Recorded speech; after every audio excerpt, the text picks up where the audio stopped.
ॐ सदाशिवसमारम्भां शङ्कराचार्यमध्यमाम् अस्मदाचार्यपर्यन्तां वन्दे गुरुपरम्पराम्। ॐ नारायणं नमस्कृत्य नरं चैव नरोत्तमं देवीं सरस्वतीं व्यासं ततो जयमुदीरयेत्. हरि ओम्. போன எபிசோட்ல நம்ம கௌரவர்களும் பாண்டவர்களும் ஒரு காட்டில் விளையாடி கொண்டிருக்கும் பொழுது யுதிஷ்டனுடைய மோதிரமும் அவர்கள் விளையாடி கொண்டிருந்த பந்தும் ஒரு கிணத்தில் விழுந்து விடுகிறது. அந்த பந்தையும் மோதிரத்தையும் எப்படி எடுப்பது அப்படின்றது தெரியாம ஒருத்தருக்கு ஒருத்தர் பார்த்துட்டு அந்த கிணத்தை சுத்தி எல்லாரும் நின்றுட்டு இருக்கா. அந்த சமயத்துல அவர்களுக்கு பின்னாடி கருத்த உருவமும் அழுக்கான உடைகளும் நல்ல ஜடாமுடியும் தரித்து கொண்ட பிராமணர் ஆகிய துரோணர் வந்து நிற்கிறார். அவர் இந்த அரசகுமாரர்களையும் பார்த்து, பரத வம்சத்தில் பிறந்த ராஜகுமாரர்களே, உங்களுடைய அபியாசம் இவ்வளவுதானா? அதாவது நீங்க கத்துக்கொண்ட வித்தை இவ்வளவுதானா? இந்த கிணற்றில் விழுந்த பந்தையும் அந்த மோதிரத்தையும் எடுக்க உங்களால் முடியாதா அப்படின்ன உடனே அங்க இருக்கிற குழந்தைகள்லாம் என்ன பண்றா, இவர்கிட்ட நமஸ்காரம் பண்ணி எங்களுக்கு அந்த பந்தையும் மோதிரத்தையும் எடுத்து தரணும் அப்படின்ன உடனே யுதிஷ்டர் சொல்றார், இந்த மாதிரி நீங்க எங்களுக்கு தயவு கூர்ந்து அதை எடுத்து கொடுங்கோ அப்படின்ன உடனே துரோணர் சொல்றார், நான் வந்து இங்க இருக்கக்கூடிய மரக்குச்சி இருக்கு இல்லையா, அந்த குச்சியில மந்திரத்தை சொல்லி ஒரு குச்சியால அந்த பந்தை குத்திட்டு மற்ற குச்சிகளை பந்தை குத்தின குச்சி பின்னாடி ஒன்னு ஒன்னா குத்தி நான் அந்த படத்தை லாவகமா எடுத்துடுவேன். ஆனா இந்த காரியத்தை நான் பண்ணினா எனக்கு நல்ல போஜனம் நீங்க கொடுக்கணும் அப்படின்னு கேட்ட உடனே யுதிஷ்டர் நமஸ்காரம் பண்ணி, எங்களுடைய குருவாகிய கிருபாச்சாரியாரின் அனுமதியின் பேரில் கண்டிப்பாக உங்களுக்கு நல்ல போஜனம் தரோம் அப்படின்னு சொல்ற. துரோணர் மனசுக்குள்ள சிரிச்சுட்டு அங்க இருக்கக்கூடிய ஒரு வகையான மரக்குச்சி எடுத்து அதுல ஒரு மந்திரத்தை சொல்லி போட்ட உடனே அது பந்தை போய் குத்திக்கிறது. மற்றும் குச்சிகளை எல்லாம் எடுத்து மந்திரத்தை சொல்லி ஒரு குச்சி மேல ஒரு குச்சியா ஒண்ணு ஒண்ணா போட அதெல்லாம் ஒட்டின்ற உடனே அந்த பந்தை லாவகமா மேல எடுத்துடுறார். இப்ப குழந்தைகள்லாம் என்ன சொல்றா, அங்க இருக்கிற மோதிரத்தையும் தயவு செஞ்சு எடுத்து கொடுக்கணும் அப்படின்ன உடனே அவர் என்ன பண்றார், அந்த வில்லில் அம்பை ஏற்றி ஒரு மந்திரத்தை சொல்லி லாவகமா அந்த அம்பை வந்து கிணத்துல அடிச்சு அந்த அம்பு மூலியமா மோதிரம் வெளியில வந்துடுது.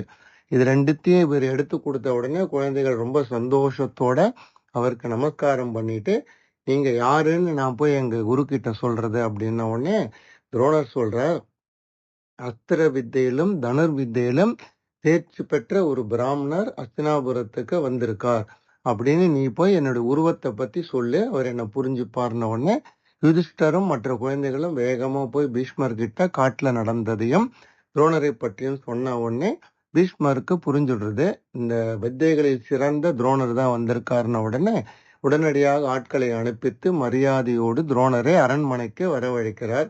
வந்த துரோணருக்கு செய்ய வேண்டிய மரியாதைகள் எல்லாம் செஞ்சு வச்சுட்டு, நீங்க எப்படி இந்த ஊருக்கு வந்தேன், உங்களுக்கு என்ன வேணும் அப்படின்னு கேட்ட உடனே துரோணர் வந்து தன்னுடைய கதையை சொல்றார்.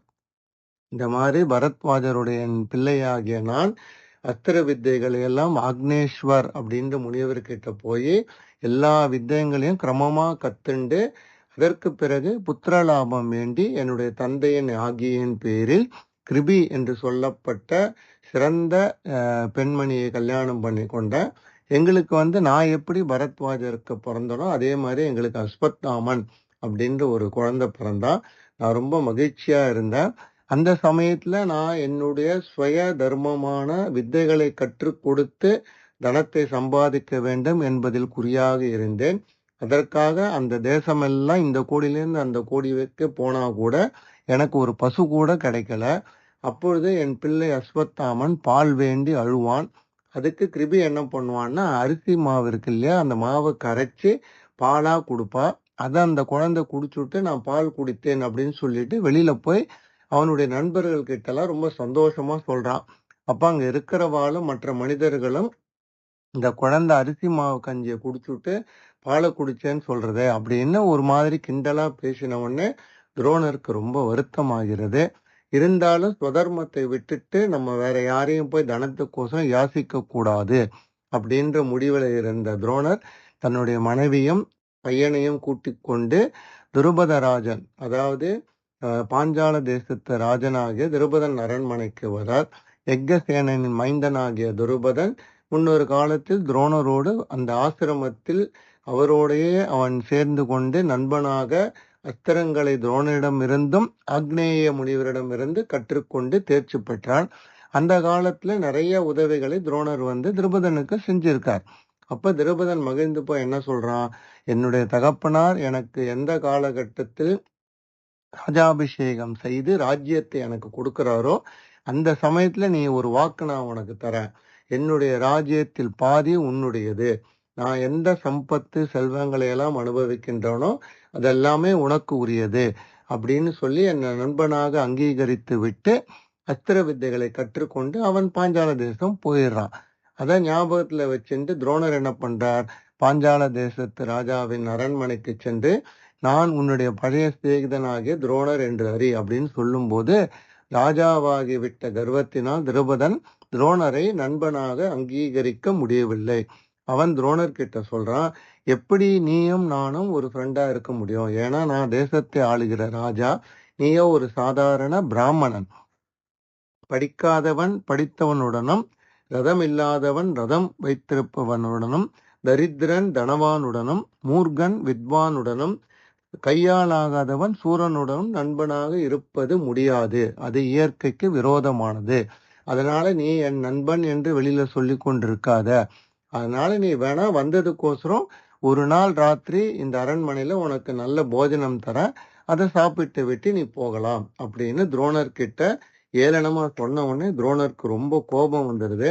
அந்த கோபத்தினால் அந்த சமயத்திலேயே ஒரு மனசுக்குள்ள சங்கல்பத்தை பண்ணிட்டு தன் மனைவியோட கிளம்பி அஸ்தினாபுரம் யாருக்கும் தெரியாமல் கிருபர் வீட்டில் இருக்கிறேன் அப்படின்னு சொன்ன உடனே பீஷ்மர் என்ன சொல்றார், மிகவும் மகிழ்ந்து, நீங்க இந்த அஸ்தினாபுரத்துக்கு வந்தது எங்களுக்கும் எங்கள் குழந்தைகளாகிய பாண்டவ கௌரவ குழந்தைகளுக்கும் மிகப்பெரிய பாக்கியம்.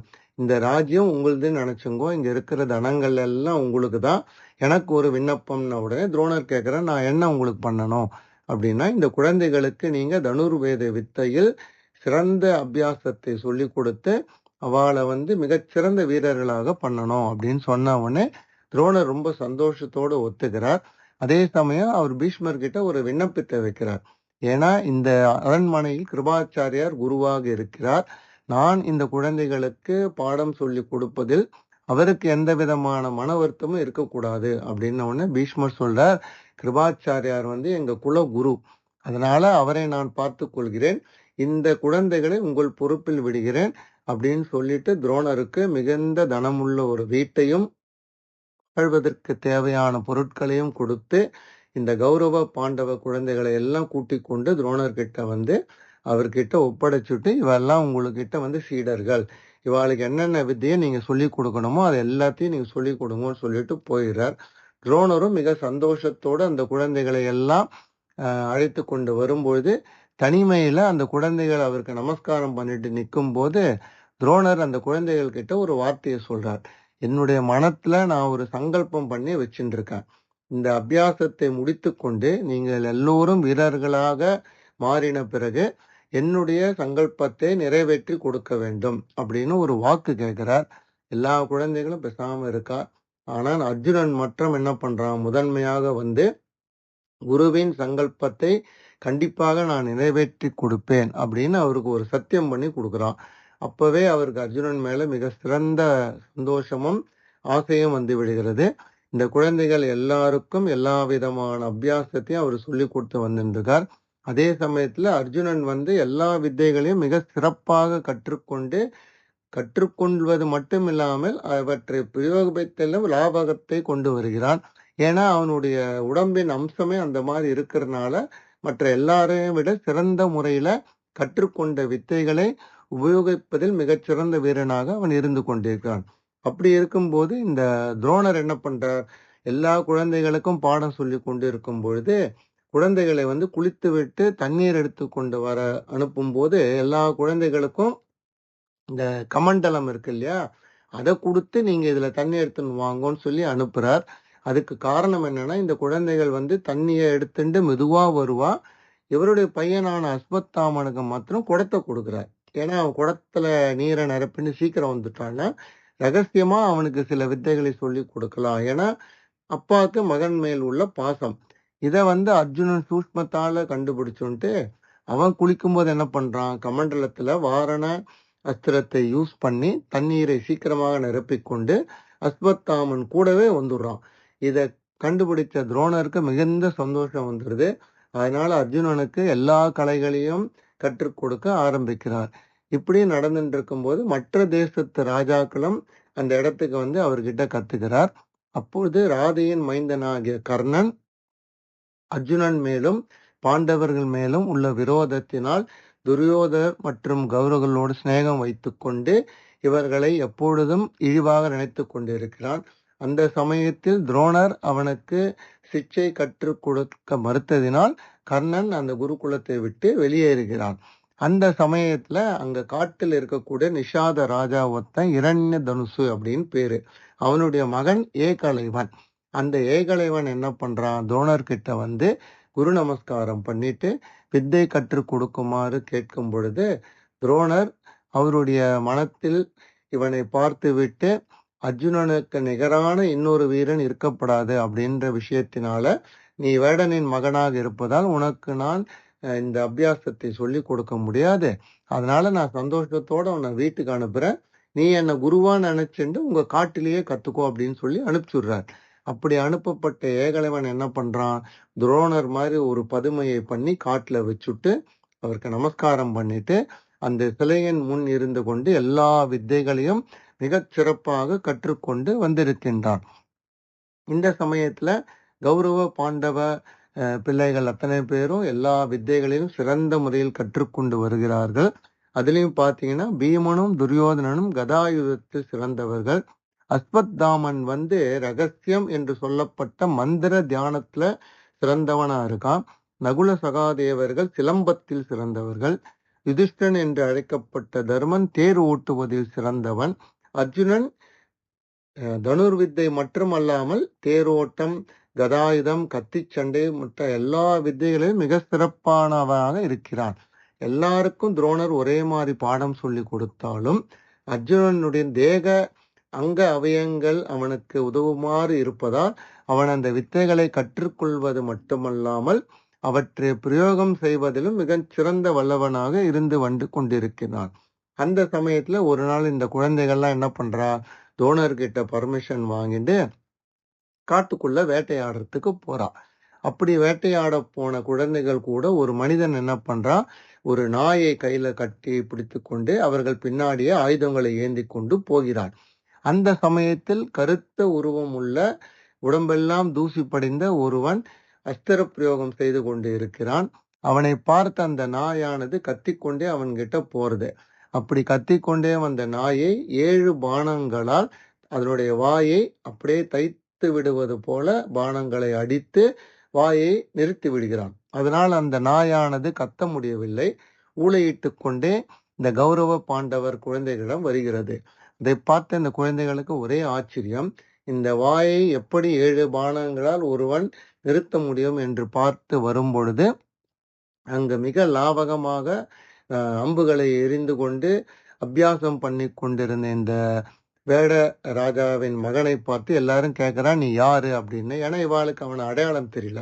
அவன் சொல்றான், நான் துரோணரின் சிஷ்யன், என்னுடைய பெயர் ஏகலைவன், நான் இங்க வேடனாக இருந்து கொண்டு வில் வித்தையில் தேர்ச்சி பெற்று வருகிறேன் அப்படின்னு சொன்ன உடனே இவ எல்லாரும் என்ன பண்றா, வேக வேகமா ஊருக்கு துரோணர்கிட்ட காட்டுல அவன் பார்த்த விஷயத்த சொல்றான். அப்ப அர்ஜுனன் மாத்திரம் அவன் மனசுல ரொம்ப சங்கடம் ஆயிடுறது. குரு கிட்ட தனியா போய் சொல்றான், நீ இந்த மாதிரி என்னை தவிர வேற குரு இல்லைன்னு நீங்க சொல்லியிருக்கல, வேற சிஷ்யன் இல்லைன்னு சொல்லிருக்கல, அப்படி இருக்கும்போது இந்த ஏகலைவன் எப்படி இப்படி சிறந்த முறையில் வில் வித்தை கட்டான், அதை நினைச்சு எனக்கு பயமா இருக்குன்ன உடனே துரோணர் அர்ஜுனனை கூட்டிக் கொண்டு வனத்துக்கு வருகிறார். அங்கு ஏகலைவனை பார்த்துவிட்டு ஏகலைவன் நமஸ்காரம் செய்து முடித்தவுடன், என்னை குருவாக ஏற்றுக்கொண்டு நீ எனக்கு என்ன குரு தட்சிணை கொடுக்க போறேன்னு கேட்டவுடனே ஏகலைவன் என்ன பண்றான், சந்தோஷத்தோட உங்களுக்கு என்ன தட்சிணை வேணும்னு கேட்க, உன்னுடைய வலது கட்டை விரலை வெட்டி எனக்கு கொடுக்கணும்னு ஏகலைவன் மனசுல எந்த விதமான களங்கமும் இல்லாமல் உடனடியாக வலது கட்டை விரலை கொடுத்து விடுகிறான். பின்னர் மற்ற விரல்களால் அம்புகளை விடும் பொழுது முன்பு போல லாவகம் இல்லை. அதை பார்த்து துரோணர் இனி அர்ஜுனனுக்கு நிகரான வில்லாளி இந்த உலகத்தில் இல்லை என்று சொல்லிவிட்டு வனத்துக்கு வந்து விடுகிறார். இங்க ஆசிரமத்துக்கு வந்த துரோணர் என்ன பண்றார், இந்த அர்ஜுனனுக்கு மிகச்சிறந்த பயிற்சி கொடுத்து கொண்டு வரும் பொழுது ஒரு நாள் சமையல்காரனை கூப்பிட்டு எந்த காரணத்துக்கும் அர்ஜுனனுக்கு இரவில்ல சாப்பாடு போடாத அப்படின்னு, அதாவது இரவுலனா இருட்டுல சாப்பாடு போடாத, விளக்கு எப்பவுமே இருக்கணும் அப்படின்னோடனே அவன் சமையல்காரன் என்ன பண்றான், அதே மாதிரி அர்ஜுனனுக்கு எப்ப சாப்பாடு போட்டாலும் வெளிச்சமான இடத்துல தான் போடுறான். ஒரு நாள் அது மாதிரி அர்ஜுனன் சாப்பிட்டு கொண்டு இருக்கும் பொழுது காற்று அடித்ததினால் அந்த விளக்கு அணைந்து விடுகிறது. ஆனாலும் அர்ஜுனன் தொடர்ந்து சாப்பிட்டுட்டே இருக்கான். அவனுடைய கையும் வாயும் கரெக்டான முறையில போயிட்டு இருக்கிறத பார்த்த உடனே அர்ஜுனன் அதை கவனிக்கிறான். கவனிச்சுட்டு இது எப்படி நடப்பது என்றால், நம்ம ரெகுலரா சாப்பிடுங்கிற பயிற்சினாலதான் என்னுடைய கை ஆட்டோமேட்டிக்கா வாய்க்கு போறது அப்படின்றது தெரிஞ்சுட்டு அன்னிலிருந்து இரவுல வில் வித்தை பயிற்சி செய்ய ஆரம்பிக்கிறான்.